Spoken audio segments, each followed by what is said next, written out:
had to get 3 woos in there. The Buccaneers win 3 in a row, 34-20 over the Packers.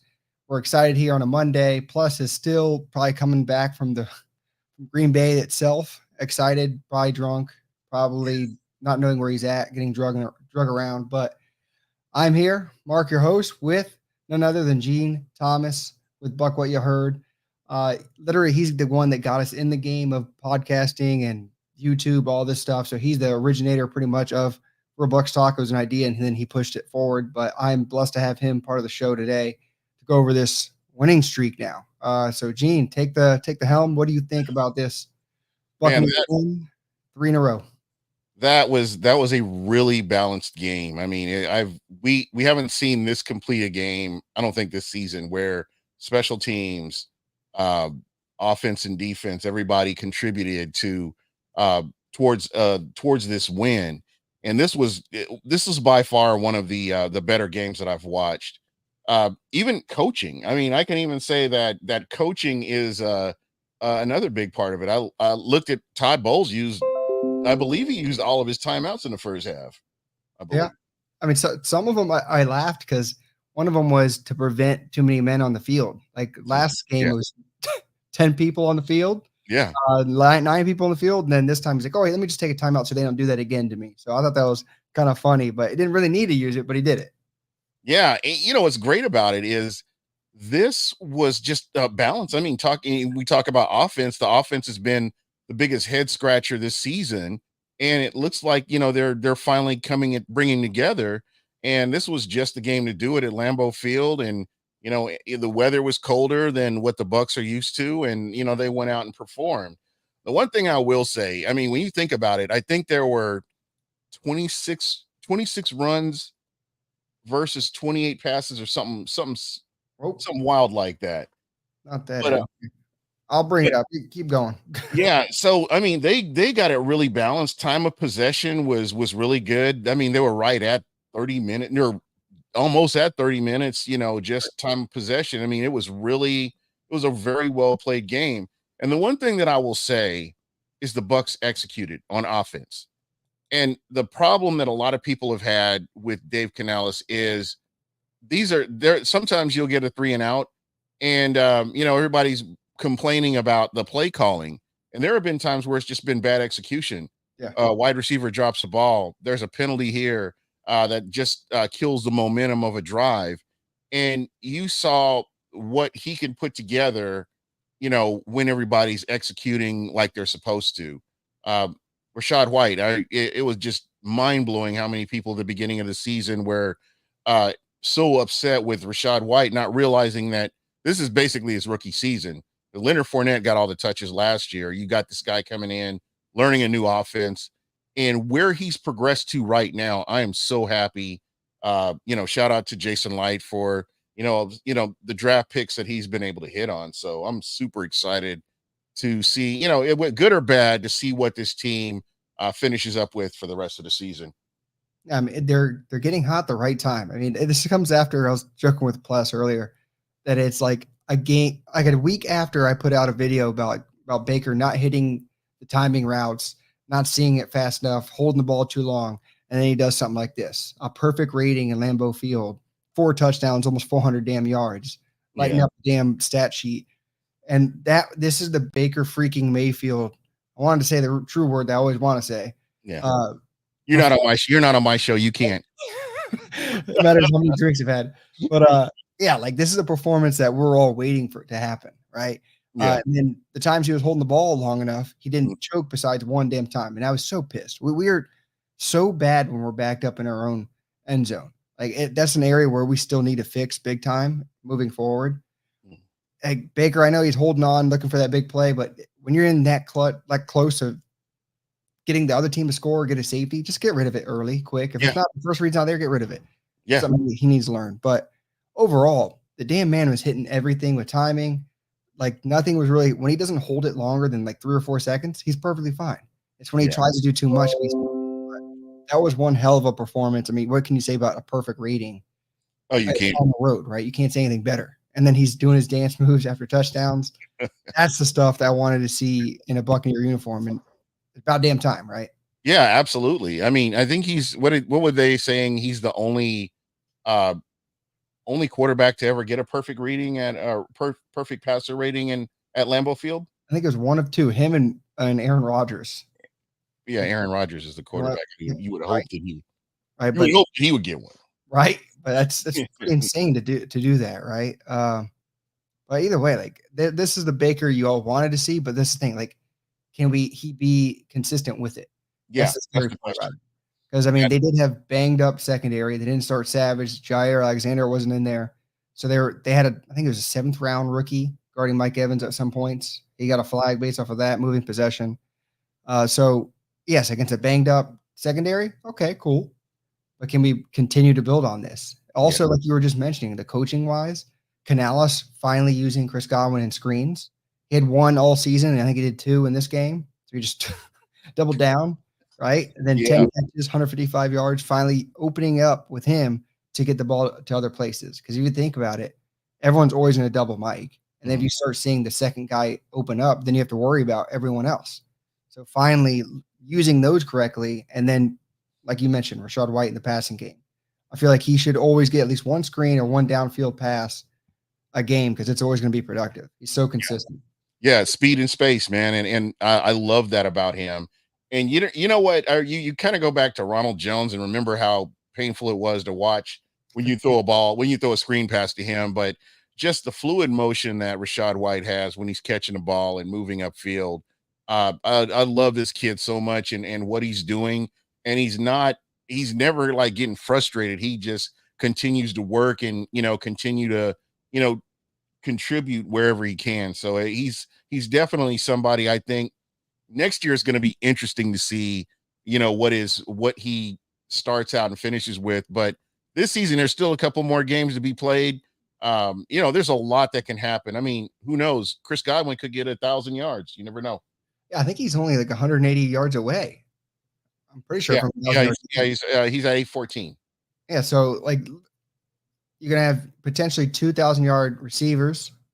Hopefully, let's see if Rashard White can. I think he needs what, two more 100-yard games. He's pretty close to it Yeah, too. So I mean, it's very much possible that cumulatively this offense looks like it's a lot better than last year. First of all, yes, there's been sputtering, but this is your first year in the offense. Like you just mentioned with Rashard White, yeah, he's a 834. rookie, right? He was a rookie last year, Mm. learning a new system. This is his second year in the league. He's gonna have to learn a whole other new system, but it's tailored to him, and he had to learn this whole new running scheme. So Yeah. you got to give him credit for learning on the go like this. Yeah, and you got to consider too, Leonard Fournette was your main running back last year. I mean, Yeah, he didn't get near the touches that he should have gotten, but they started giving him more at towards the end of the season.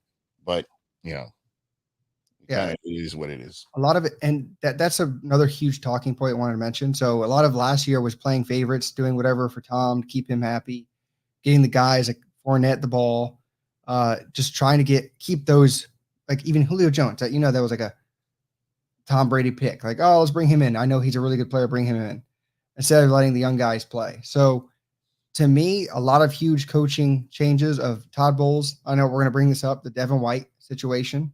Oh yeah, We don't know what the hell it truly is, but realistically, Rick Stroud seems like he knows what he's talking about the most, saying that it was a healthy scratch because someone said that he wasn't going to start. Devin White wasn't going to start, so he said, "Oh, no, fine, then I'm not going to play. My foot hurts." That's what it sounds like it is, but Todd Bowles gives it a little different narrative. Oh, well, no, he was hurt. He didn't want to. He couldn't play, so I just sat him. And then he gave the comment of, "Oh, well, maybe when he's healthy, we'll do subbing in and out." I'm like, "What the hell's this shit? yeah, Take the band-aid off and call it how it is." Like that's what a leader is supposed to do, especially a leader of men. Make mm. it well. He's not on there. We have KJ Britt starting. That's all you got to worry about. That's it. Don't keep the saga and questions going on. KJ Britt's our starter. Devin White's hurt. We'll see what happens when he's ready to play. That's all. I will say it's been an addition by subtraction. I'm happy with what the 100%. linebackers are doing right now.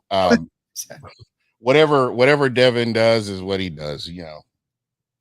And there's another thing, Plus and I, cockily or just stubbornly, we were just against the pick, top 5 pick. You don't take an off ball linebacker. So many people were saying, "Oh, he's going to be a gold jacket type guy. Have you seen what he could do?" Yes, and that was our whole thing. but it wasn't consistent. Yeah, but it wasn't even. He was consistent moving downhill. He couldn't go backwards. Now I kept saying, you can go a million miles an hour the wrong way, and then you got to go 1,000,002 miles an hour back the other way because you messed up, right? So Exactly. to me, like it was between the ears. Like, can he? Same thing with that Jameis Winston kind of thing. Yeah. He had to check up from the neck up. Yeah, like Levante David, he has all that. We're Yeah. hoping, based off of being next to him, learning the system. That I would I said it to Plus. There were so many games last year that I always see the Facebook highlights.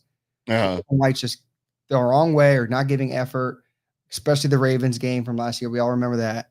But there was just I agree fully with you. It's not push on it, addition by subtraction. 100%. You know, he's reminiscent of times where Kwan Alexander used to go rogue. Yeah. He knows you've got an assignment, you're supposed to do your job, and you're off doing something else. And there have been times where I've seen that from him. And again, I'm not knocking anything about him, but there is no way I could give that guy a max contract. No way. I wouldn't even consider it, you know. And I'm going to be curious to see how much he makes. Somebody's going to overpay for him. I can tell you that, but it won't be the Bucs. No, I mean, think about what he was going to ask for, like 25 million, 100 million guaranteed. And we were the first. We're like, what? No. What is he? Yes, if he's an edge rusher, maybe, but we've never seen that in that capacity. Like a few weeks ago, we're saying this, use him like how they used James Harrison, same body type, thicker, stockier builds, muscle bound, just freaking use him that way. If anything, but we don't know what he can do because he's never truly been used that way. And even he said it on a podcast. Like he's like, I can play the Micah Parsons role. Like, yeah, maybe you should be playing the Micah Parsons role because sometimes I'm watching tape, you're spinning in the middle of the field like a damn ballerina. Like I don't want to see that. So I mean, that drama hopefully ends soon. Where Todd Bowles says, "Okay, listen, this is my team, this is my decision, this is what I'm doing." And when I heard that, I saw it, I was like, "Plus, holy shit." Todd Bowles really wants his job. We're going to win this game based off Devin White not playing. What do you know? 3-0 without Devin White. I mean, it's telling though. Yeah. I mean, very. What else can you say? Like the defense didn't give up massively bad plays. A lot of it was just secondary, like the receivers getting open late. The touchdown that Jordan Love had in the back corner of the end zone. Like pressure got there. He steps up, makes one. That was just a filthy throw right there. There was nothing. Nobody could have done anything about that. It's frustrating because we're right there, and then all of a sudden you're like, shit. And the guy gets barely 2 feet in. I'm like, damn. But, but realistically, if you think about it, if Baker doesn't fumble the ball at the 2 damn yard line and they score a touchdown there, this game could have been 13-34, a blowout. Yeah. Just in Lambeau Field. Like, and that's huge. And the defense, they got hung out to dry there because of that fumble that's not complimentary football in that red zone. So, I mean, to me, the defense did what they had to do. I mean, they lock up in the red zone between the 20s. Yeah, they need to get a little bit better, but they're doing what they need to do. Lock up when they need to, only allowing 3 instead of 7 majority of the time. But I don't know. What do you think about that? Man, I'm going to say this. You have to watch this game like 4 times because I'm sitting here. I'm focused on Levante David. And then I see Antoine Winfield make a play. And I'm like, focus on Antoine Winfield. Kalijah Cansey is playing. You got to focus on him. And you kind of have to, like, each individual player, you have to go back and look at their play in order to really get a full understanding of the game. Who's messing up, right? But you see what I mean? I mean, when you think about it, because, man, Levante David had an amazing game, a monster game. And then you look at Antoine Winfield Jr., who I hope they're negotiating. That's not a worry in my mind. They're going to lock him up. But Joel Reekin, let's give him one of those. Shout out to Real Bucs Talk. The way y'all break down has really helped me really understand football better. It helped when I was in Atlanta to see them win. Go Bucs, keep up the great work. Hell yeah, we are. I mean, this is fun, especially when you're winning. It's even more fun. But I always say this, like, you learn so much more from the losses than you do the wins. Absolutely. You see the areas of weakness that your team has. And if they just fix those little things, how much better they can be. Yeah. And like we just said, a lot of it with Baker was timing. A lot of these concepts get open. He just has to hit it with timing. And that's a quarterback thing that you need to do. Plus, always says just make the simple play. You don't have to make anything heroic. Yep, And and on top of that, you have to the wide receivers, the balls are hitting their hands. You gotta catch it. yep. I mean, that's what you're getting paid for. You have to get out there and make those plays. And there have been times where the plays have been drawn up and it's a drop pass, or you get a large gain and you have to come back because somebody was holding. Yep. And the timing of the penalties. I don't mind penalties. It's just if it's a drive killing penalty, then that's frustrating. But there have been times where there's been a holding call and the Bucs have gone on ahead and gotten a first down, or they've continued to move the ball or put themselves in a position where they can at least get a field goal. So again, when you watch this game and you see that everybody's catching, making their catches, Chris Godwin especially, this is the Chris Godwin I expected to see at the beginning of the season. And I'm glad that they're finally figuring a way to get him involved in the game now. This is funny. Oh no, where's catch a ball? What does that mean? Kadarius. God, Pat Mahomes, poor guy. But to your point, like earlier in the season, you were talking about the drops, the penalties. That was all happening in the beginning of the season. Mike Evans was dropping 1 or 2 a game, it seemed like. And it's like, what the hell's going on? Then he's starting to blow up and be the most consistent player I've ever seen. The true Mike Evans. I think I pissed his ass off. Like, he's like, why the hell am I dropping this? I'm way better than this. I deserve to prove what type of player I am. And he's doing that week in, week out. And then Chris Godwin gets frustrated 1 week. They have that's also good of the coaches talking. Listen, what are we doing? What do you do best? Let's figure out what we can do, because if something we're doing isn't working. Canales reading that, going with it. That's huge. And I think this benefits Baker too, because he sees what Chris Godwin can do. Yeah. And he's like, okay, I need to get to him. And getting Chris Godwin involved gives him the confidence to go out and make some of the catches that we've seen him drop, throughout the season. But getting him more involved, it really motivates him to go out and do more and play hard. I'm not knocking his wife, but his wife is right.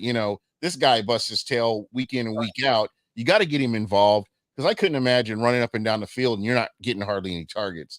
And, you want to win the game. You want to help your team. You want to contribute to them winning. So I think it's all important. But I mean, also Flash Gordon was asking, he's wondering, how did they get Chris the ball more?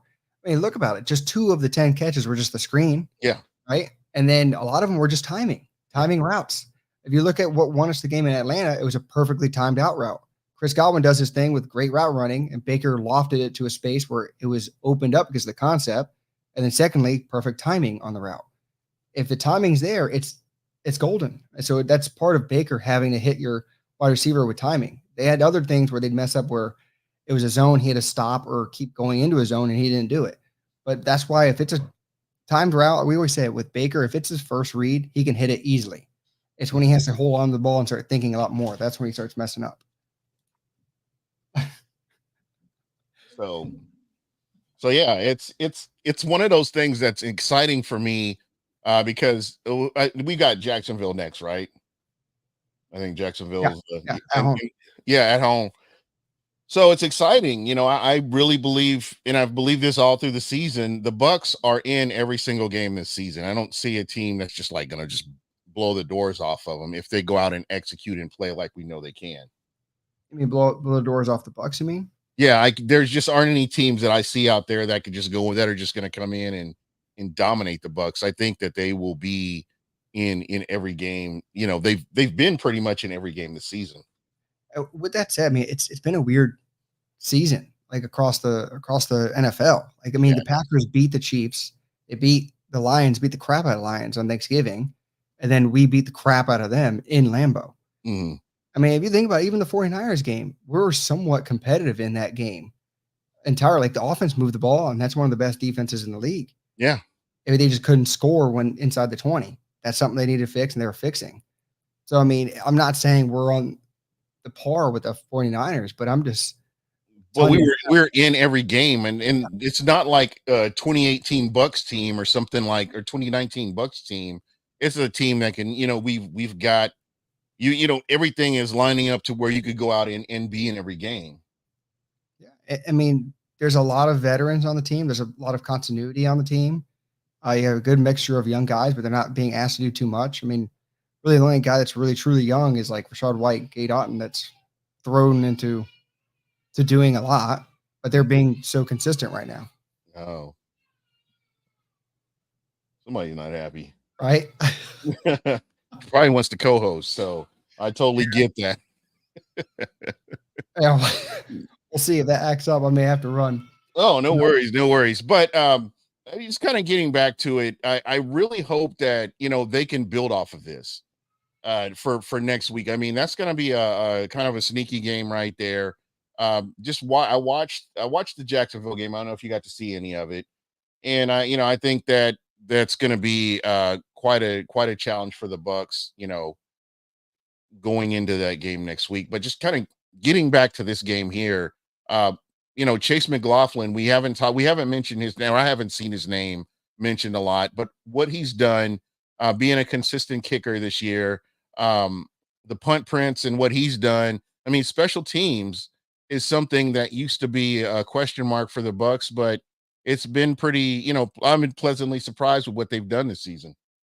I mean, usually kickers and punters don't get their name called unless they're doing something bad. Yeah. So they're doing their job so damn consistently well, and it's insane. Like McLaughlin doesn't miss. Like we got probably the best punter in the game. Oh yeah. You just keep knocking on wood, just hoping they keep up their end of the bargain, right? And he's making such hard kicks too. Oh, I know. He is. And what was that one that ended up on the 2 or something like that? Oh, wait. I thought you meant like McLaughlin, but Yeah. No. The punt prince and what he did. I mean, it would Jake Camarda. is that really a new nickname that's going on? No, it's the punt prince. He's been the punt prince since last year. Me and KB go back and forth on that. And because you already got the punt god. I don't know who's kicking for now, but Jake He's on. Camarda is my guy. I don't even think he's in the league. Yeah.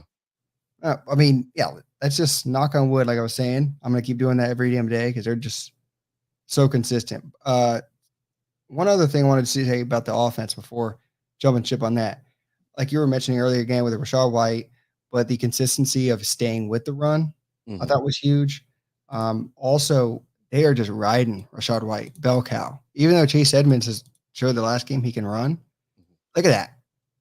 That's just saying this is our guy. We're gonna run him until we can get some yards. I think that 4.2 yards per average. That's starting to go up. Used to be 2.7, now it's 4.2. Like these are things I want to keep seeing. They're being stubborn with, but it's working, right? So if it ain't broke, don't fix it, and it's getting better. Like Cody Mock had one massive block. Who actually scored? And yeah, I think it was on the 4th down play to spring Rashad White in. It was not a big alleyway, but those are doing better, a lot better. Yeah. And just think about it. He's almost at 1,000 yards rushing. He's at 834 right now. They're trying to give him that bonus. Yeah. And again, when the season started, there were so many people that hated him and he's not good. And the Bucs needed, and people were already talking about the 2024 draft and who the Bucs need to get. So, it's just funny how the season's turned around and they've been consistent and they've continued to work on the run. We may not have been happy with the play calls, but they're continuing to do it. And that only helps out Baker Mayfield. I mean, absolutely.